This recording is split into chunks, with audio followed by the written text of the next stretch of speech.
যেই ব্যক্তি নিজের জন্য নাজাত কামনা করে যে আমার যদি এমন কোনো সহজ রাস্তা বা পন্থা থাকতো যার মাধ্যমে আমি খুব সহজেই জান্নাতে পৌঁছে যেতে পারতাম, বা এত পাপ করার মাঝেও যদি জাহান্নাম থেকে বাঁচার কোনো উপায় থাকতো, এই ব্যক্তি যেটা মনে করে তাহলে জেনে নেক যে হ্যাঁ এমন একটা বিষয় আছে যেই বিষয়টি তাকে জাহান্নাম থেকে বাঁচিয়ে দিতে পারে, যেই বিষয়টির মাঝে জান্নাতের কথা ঘোষণা রয়েছে। সেটা কি? এ দান সাদকা। দান সাদাকা মানে নিজের অর্থ সম্পত্তি থেকে খরচ করা, এটা এতটা একটা মর্যাদাপূর্ণ কাজ। এক তো এটা আল্লাহ আমাদের উপরে ফরজ করেছেন, আর উপরন্তু এই সম্পর্কে সরাসরি জান্নাতের সংবাদ রয়েছে, সরাসরি। এবং দান সাদকা সেটা যত অল্পই হোক না কেন আপনাকে জাহান্নাম থেকে বাঁচিয়ে দিতে সক্ষম। এটা এত পাওয়ারফুল একটা ইবাদত, এত পাওয়ারফুল একটা কাজ যেটা আল্লাহ সুবহানাহু ওয়া তাআলা তিনি আমাদের বিধানে রেখেছেন। আসুন এই সম্পর্কে আমাদের কাছে নোট রয়েছে। আমরা আসলে ব্যক্তি বিশেষে কথাকে ঘুরিয়ে বিভিন্ন রকমভাবে বলে থাকি। যখন আমাকে বলা হয়েছে 2 দিন আগে যে এখানে এই দান সাদকার গুরুত্ব নিয়ে কথা বলতে হবে, তখন ওই বিষয়গুলোর মধ্য থেকে কিছু কথা শুধু আমি নোট করেছি, যেটা আপনার জন্য অল্প হলেও যেন উপকার বয়ে আনে, যেটা আমার সেন্সে সব থেকে বেশি গুরুত্বপূর্ণ কথা মনে হয়েছে। আমি এমন কিছু হাদিস এবং আয়াত এখানে কোট করেছি। প্রথমত, দান সাদকা সম্পর্কে যেটা আমাদের সবাইকে জানতে হবে, এটা আমাদের প্রত্যেকের উপর আপন আপন জায়গা থেকে ফরজ, এটা আমাদের কর্তব্য। যেভাবে 5 ওয়াক্ত সালাত আমাদের উপরে ফরজ, তেমনি দান সাদকা করা এটা প্রতিদিন আমাদের উপরে ফরজ, সেটা অল্প হোক বা বেশি হোক, এটা আমাদের প্রতিদিনের একটা কাজ। যেন আমি আমার কর্মের মধ্যে দান সাদকার ইবাদতের কিছু অংশ আজকে যেন আমার থাকে, এটা প্রত্যেকটা মুমিন যেন খোঁজ নিয়ে নেয়। যেভাবে আমাদের নিদ্রা প্রয়োজন, যেভাবে আমাদের খাদ্যের প্রয়োজন, যেভাবে আমরা কাজা হাজতের জন্য বাথরুমের প্রয়োজন হয়, যেভাবে বিবাহিতদের জন্য সহবাসের প্রয়োজন হয়, এটা প্রতিদিনের যেমন কাজ, তেমনি দান সাদকা করা এটা প্রত্যেকটা মুমিনের একটা কাজ, প্রতিদিনের কাজ। এটা এমন নয় যে যখন তখন বা বছরে একবার, এমন নয়, বরং এটা আমাদের প্রতিদিনের কাজ। এই মর্মে আমি আপনাকে যেটা দেখাবো যে কোরআন হাদিস থেকে আল্লাহ সুবহানাহু ওয়া তাআলা আমাদেরকে যেই ইঙ্গিতে কথাগুলো বলেছেন, তাতে আমরা দেখতে পাচ্ছি যেই ব্যক্তি নিজেকে মুমিন দাবি করবে, তা আল্লাহ বলেছেন মুমিনদের যতগুলো রূপ হয়, মুমিনদের যতগুলো গুণ বা বৈশিষ্ট্য হতে হবে, তার মধ্যে একটা হলো মুমিন হতে হলে তার অর্থ সম্পদ থেকে তাকে খরচ করে দেখাতে হবে, অল্প হোক বা বেশি। এটা হচ্ছে মুমিনের বৈশিষ্ট্য, যে মুমিন কোনোদিন কৃপণ হয় না, মুমিন কোনোদিন বখিল হয় না, অবশ্যই মুমিন দাতা হয়। এটা আল্লাহ সুবহানাহু ওয়া তাআলা কোরআনের বিভিন্ন আয়াতে আমাদেরকে ইঙ্গিত করে দেখিয়েছেন। যেমন একটা আয়াত আপনি পেয়ে যাবেন সূরা সাজদা 32 নম্বর সূরার 16 নম্বর আয়াতে আল্লাহ মুমিনদের গুণ সম্পর্কে উল্লেখ করতে গিয়ে বলেন, তাতাজাফা জুনুবুহুম আনিল মাদাজি' ইয়াদউনা রাব্বাহুম খাওফান ওয়া তামাআ ওয়া মিম্মা রাযাকনাহুম ইউনফিকুন। আল্লাহ বলেছেন মুমিন তো ওই ব্যক্তিরা যারা আল্লাহকে ভয় পায় এবং যারা ভীত সন্ত্রস্ত থাকে এবং আল্লাহর কাছে এত বেশি আগ্রহ রাখে যে তারা ভয়ে এবং আগ্রহ নিয়ে রাতে জেগে যায়, বিছানা থেকে তাদের পিঠ আলাদা হয়ে যায়। তাতাজাফা জুনুবুহুম আনিল মাদাজি' ইয়াদউনা রাব্বাহুম খাওফান ওয়া তামাআ, যারা প্রত্যাশার সাথে এবং ভীতির সাথে তাদের রবকে ডাকে। এটা হচ্ছে একটা গুণ যে তারা তাহাজ্জুদ পড়ে, এটা যেমন মুমিনদের গুণ। এবং আল্লাহ বলেছেন ওয়া মিম্মা রাযাকনাহুম ইউনফিকুন, এবং আমি আল্লাহ তাদেরকে যে রিজিক দিয়েছি, মুমিন হলে তার সেই প্রাপ্ত রিজিক থেকে তাকে খরচ করতেই হবে। তার মানে রিজিক পেয়ে যাওয়ার পরে সেটাকে সে সংরক্ষণ করে রাখার চিন্তা করবে না। যেই ব্যক্তি সংরক্ষণ করে রাখার চিন্তা করে তার মধ্যে এখনো ইমানের ঘাটতি আছে। আর আল্লাহ বলেছেন মুমিন হলে তাকে আল্লাহ সুবহানাহু ওয়া তাআলা খরচ করতে বলেছেন, এটা তার জানা থাকা দরকার। তাহলে এই একটি আয়াতের মধ্যে আল্লাহ সুবহানাহু করেছেন। দ্বিতীয় আরেকটি আয়াত যেখানে আল্লাহ সুবহানাহু ওয়া তাআলা মুমিনদের সম্পর্কে বলতেছেন যে কারা আল্লাহর কাছে সম্মানিত, আল্লাহ তাদের গুণ উল্লেখ করতে গিয়ে সূরা আলে ইমরান 3 নম্বর সূরার 17 নম্বর আয়াতে তাদের কিছু গুণ উল্লেখ করেছেন। আল্লাহ বলেছেন আল্লাযীনা ইয়াকুলুনা রাব্বানা ইন্নানা আমান্না, যারা বলে হে আল্লাহ আমরা তোমার প্রতি ঈমান এনেছি, ফাগফির লানা যুনুবানা, যেহেতু আমরা তোমার প্রতি ঈমান এনেছি অতএব তুমি আমাদের পাপগুলোকে মাফ করে দাও। যুনুবানা ওয়াকিনা আযাবান নার, এবং আমাদেরকে জাহান্নামের আগুন থেকে মুক্ত করে দেন। তার মানে এটা হচ্ছে ঈমানদারদের দোয়া যে আল্লাহ আমরা তোমার প্রতি ঈমান এনেছি অতএব আমাদের পাপগুলোকে মাফ করে দেন এবং আমাদেরকে জাহান্নামের আগুন থেকে মুক্ত করে দেন। আল্লাহ বলেছেন এই দোয়া কারা করে? তাদের গুণ বলতে গিয়ে আল্লাহ বলেছেন তাদের মধ্যে 5টা গুণ রয়েছে। তার একটা কি? আস-সাবিরুন, তারা হচ্ছে ধৈর্য ধারণকারী। আস-সাবিরুনা ওয়াস-সাদিকুনা ওয়াল কানিতুন, আল্লাহ বলেছেন ওয়াল কানিতিনা ওয়াল মুনফিকিনা ওয়াল মুস্তাগফিরিনা বিল আসহার। 5টা গুণের কথা বলেছেন। তারা ধৈর্য ধারণকারী হয়, তারা সত্যবাদী হয়, তারা কানেত আল্লাহর দিকে ঝুঁকে যাওয়া ব্যক্তি হয়, তারা অর্থ সম্পত্তি থেকে খরচ করা ব্যক্তি হয় মুনফিকিন, তার মানে তারা খরচ করতে শিখেছে, তারা খরচ করে থাকে। ওয়াল মুস্তাগফিরিনা বিল আসহার, এবং তারা শেষ রাতে উঠে আল্লাহর কাছে ক্ষমা চায়। এগুলো হচ্ছে মুমিনদের গুণ। তাহলে আমাদের মধ্যে সেগুলো থাকতে হবে। দেখতে হবে যে আমরা ইসলাম পালন করার ক্ষেত্রে ধৈর্য ধারণকারী কিনা, নাকি এই ভালো এই খারাপ। এই যে দেখা যাচ্ছে যে 5 ওয়াক্ত সালাত আদায় করতেছে, হারাম থেকে বেঁচে আছে, কিন্তু কিছুদিন পর আবার হারামে লিপ্ত হয়ে যায়, এমন হবে না মুমিন। মুমিন ধৈর্য ধারণকারী হবে। এই ধৈর্য শুধু বিপদ আপদে ধৈর্য ধারণ করা না, বরং এই ধৈর্য হলো আল্লাহর বিধান পালন করার ধৈর্য। যেমন এই যে এই সেমিনারগুলোতে, এই সেমিনারগুলো করা এবং এই সেমিনারে উপস্থিত হয়ে বক্তব্য শোনা, এটারও ধৈর্যের প্রয়োজন আছে।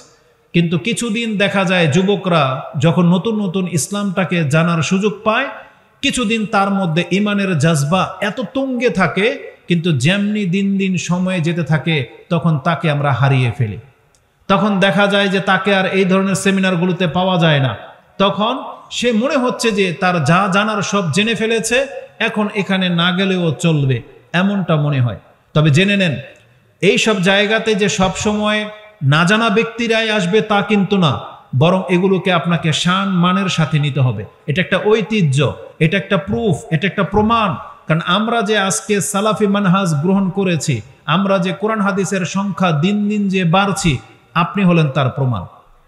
আপনারা যদি এখানে না আসেন, এই ফিল্ড যদি খালি পড়ে থাকে, তাহলে আপনার বিপক্ষের গ্রুপ যারা বাতিলপন্থী, যারা ভুলের মধ্যে আছে, তারা হাসাহাসি করবে, বলবে এরা গুটি কয়েকটা লোক মাত্র, এদের দলের কেউ নাই। আপনি কি জানেন সংখ্যাও একটা বড় ব্যাপার? সংখ্যাও মানুষকে ধোঁকা দিয়ে দেয়।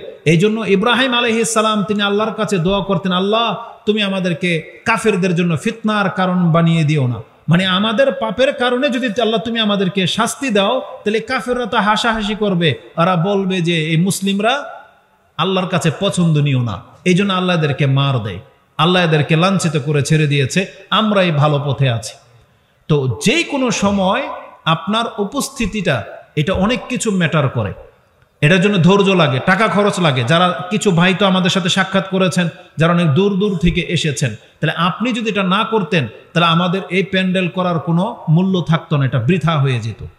এই যে শান শৌকত, এটা যদি আজকে পুরো ভরা থাকতো, তাহলে আপনি কি মনে করতেন? আপনার কাছেও তৃপ্তি লাগতো যে না আলহামদুলিল্লাহ, আমি শুধু এই দাওয়াত গ্রহণ করে ঠকি নাই, আমার এই দাওয়াত গ্রহণ করার মতো বহু মানুষ পৃথিবীতে আছে। তখন আপনার অন্তরটা ভরে যাইত।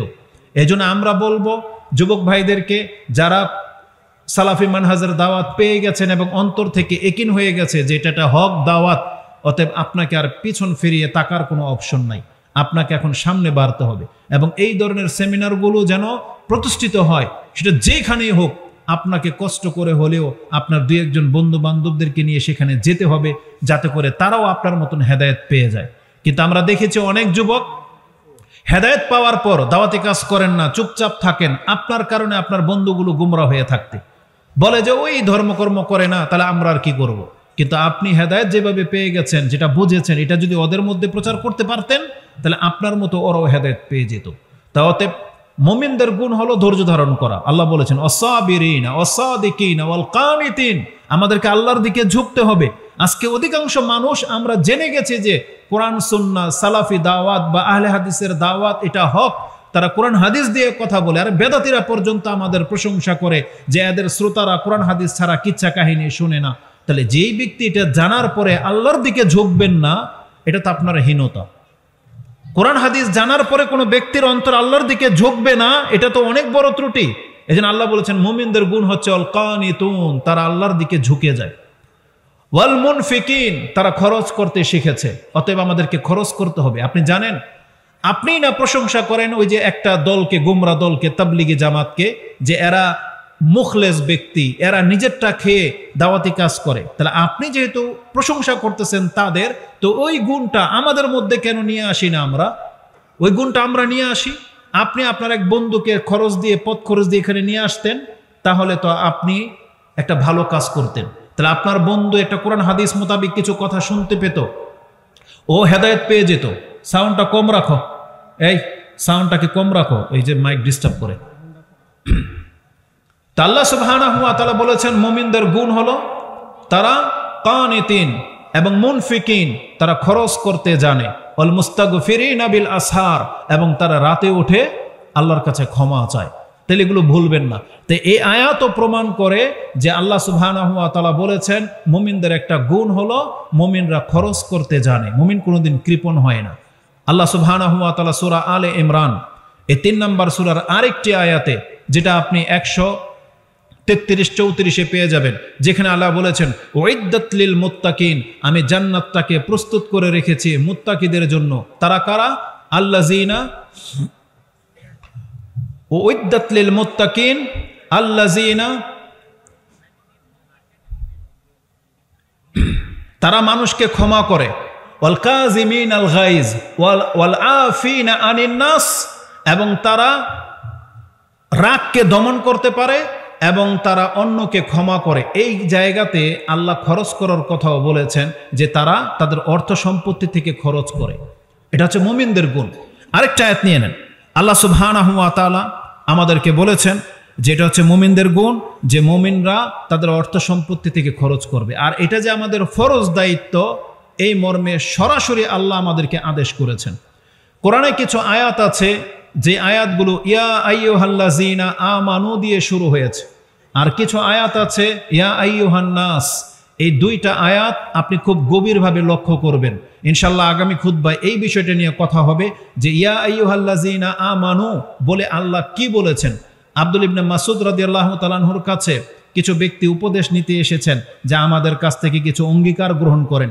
তখন তিনি বলেছিলেন, কোরআনে যেখানেই তুমি আয়াত পাবে ইয়া আইয়ুহাল্লাযীনা আমানু বলে আল্লাহ সম্বোধন করেছেন, আরেহনা, তাহলে তুমি কি করবে? তোমার কানকে খাড়া করে দিবে, কান খাড়া করে দিবে যে এরপরে খায়রুন ইয়ামারু বিহ আও শাররুন ইয়ানহাউ আন। আল্লাহ সুবহানাহু ওয়া তাআলা হয় সেই আয়াতে তোমাকে সবচেয়ে কল্যাণকর কোনো কিছু আদেশ করবেন, অথবা সবচেয়ে খারাপ কিছু থেকে তোমাকে নিষেধ করবেন। আপনি দেখেন কোরআনে আমি দেখেছি প্রায় 89টা আয়াতের মধ্যে ইয়া আইয়ুহাল্লাযীনা আমানু শব্দটা আছে। এর মধ্যে যে আদেশ এবং নিষেধ আছে, আমি আশ্চর্য হয়ে গেছি যে তারা কত সূক্ষ্মভাবে কোরআন পড়ে এবং কত উত্তমভাবে উপদেশ গ্রহণ করে। যে ইয়া আইয়ুহাল্লাযীনা আমানু, তাতে কি আছে? যেমন আপনি 2-1টা আয়াত নিয়ে নেন। কোরআনে সূরা বাকারাতে আল্লাহ সুবহানাহু ওয়া তাআলা শুরুই করেছেন 104 নম্বর আয়াত দিয়ে ইয়া আইয়ুহাল্লাযীনা আমানু লা তাকুলু রাইনা ওয়া কুলু উনজুরনা ওয়াসমাউ, তোমরা কান খাড়া করে শুনো, তুমি কথা শুনবে, এটা আদেশ করা হয়েছে। তারপর আল্লাহ বলেছেন ইয়া আইয়ুহাল্লাযীনা আমানুস্তাঈনু বিস-সাবরি ওয়াস-সালাহ, এটা আপনি 153তে পেয়ে যাবেন। আল্লাহ বলেছেন ইয়া আইয়ুহাল্লাযীনা আমানু কুলু মিন সাদাকা করা ফরজ, এটা প্রতিদিনের কাজ। প্রত্যেকটা মুসলিমের প্রতিদিন সাদাকা করা ফরজ, যেটা আপনি মুসলিমের যাকাতের অধ্যায়ে হাদিস নাম্বার হচ্ছে 2223 নম্বর হাদিসে আপনি পেয়ে যাবেন। তখন সাহাবী জিজ্ঞেস করেছেন ইয়া রাসূলুল্লাহ, আমরা প্রতিদিন যদি সাদাকা করতে অপারগ হই, সম্ভব যদি না হয়, রাসূল বলেছেন আমসিক আলাইকা শাররুন, তো তুমি তোমার খারাপিটাকে থামিয়ে রাখো, তার মানে তুমি পাপ করো না।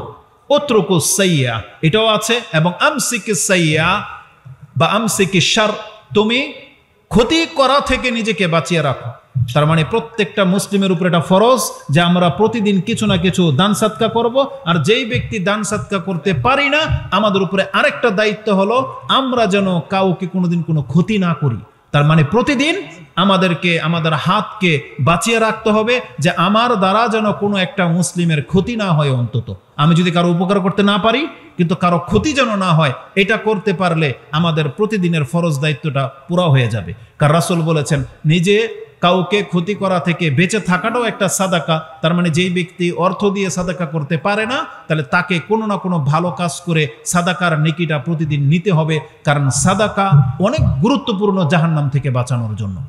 তাহলে এই হাদিস এবং এই আয়াত প্রমাণ করে যে সাদাকা করা আমাদের উপরে ফরজ। যেহেতু সময় অল্প পাবো, এই জন্য গুরুত্বপূর্ণ পয়েন্টগুলো আপনার কাছে আমি তুলে ধরি। দান সৎকার ক্ষেত্রে আমাদের জ্বালাময়ী বক্তব্য আছে বিভিন্ন, অত চিল্লায় বক্তব্য করতে পারি না, বা আমার কথা হয়তো ওইভাবে আপনার অন্তরে নাও গাঁথতে পারে। তবে কোরআন আমি যখন পড়ি, কিছু কিছু আয়াত হাদিস আছে যেটা আমার কলিজায় গেঁথে যায়। তার মধ্যে একটা আয়াত আমি আপনাদের কাছে শেয়ার করি, সেটা হচ্ছে সূরা আন-নাহল 16 নম্বর সূরার 75 নম্বর আয়াত। তাতে আল্লাহ সুবহানাহু ওয়া তাআলা বলেছেন, দারাবাল্লাহু মাসালান আবদাম মামলুকান লা ইয়াকদিরু আলা শাই ওয়ামান রাযাকনাহু মিন্না রিজকান হাসানান ফাহুয়া ইউনফিকুহু মিনহু সিররান ওয়া জাহরা হাল ইয়াস্তাউন। এই আয়াতের তাফসীরটা আপনি গিয়ে বাসায় পড়বেন। 16 নম্বর সূরা 75 নম্বর আয়াত।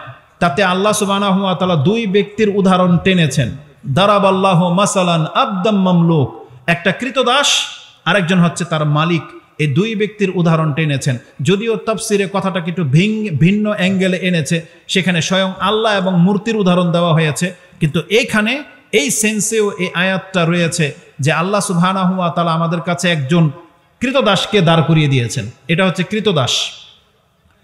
এখানে কে আছেন যে কৃতদাস দেখেছেন? কোনো ব্যক্তি আছেন কৃতদাস দেখেছেন? বলেন, তাহলে বুঝবো আপনারা কথা বুঝেন। আছেন কোনো ব্যক্তি কৃতদাস দেখেছেন? দেখেন নাই। দেখবেন কিভাবে? কৃতদাস কি আছে? বর্তমানে পৃথিবীর কেউ কৃতদাস না, অন্তত বাংলাদেশে তো নাই। নাকি সৌদি আরবে আছে?